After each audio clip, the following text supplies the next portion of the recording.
I grew up in Birmingham in the Midlands, which was an industrial town, very industrial, much like your Detroit, really. I was doing welding. I actually liked the job, to be honest, but my main thing was music. Yeah, when I was, I think, probably 13 or something like that, I had my first guitar. Before that, in fact, I had an accordion. I played accordion because all my family played accordion. I met this band called the Birds and Bees, and they asked me to come and play with them. They were about to leave for Europe, so I rehearsed and was all ready for it. Right, it was my last day at work.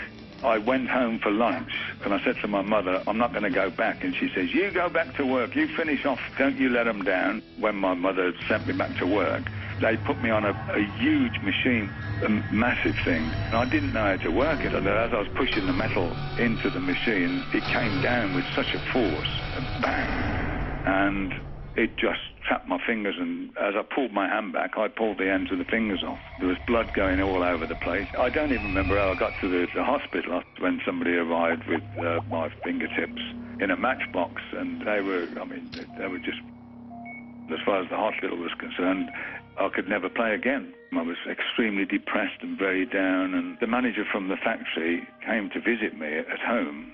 Really, really nice guy. And then he told me the story, of course, about Django Reinhardt, who had lost his fingers, you know, after the fire. And it really, wow, and God, and it really inspired me to really get on with it and start trying to play, because my fingers were so sensitive and painful that I got a washing up bottle and I melted it down into a ball, and then I'd sit there with this big ball on my finger of plastic. It was very difficult because you couldn't feel the strings. The strings they made in them days were very heavy, and certainly very heavy for me. I made my own sets up, and then I dropped the gauge down to make a light set of strings, and in fact that was the first official light gauge string ever made.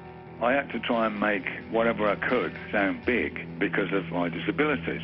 I came up with another sound by tuning the guitar down. I wanted more gain, a dirty sound, more aggressive and more raw and fat. I plugged it into the bass socket of the amp, which gave it a bit more sort of oomph. And that was my sound then.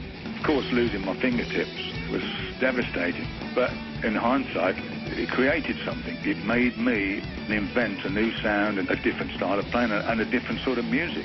So really, it turned out to be a good thing off a bad thing.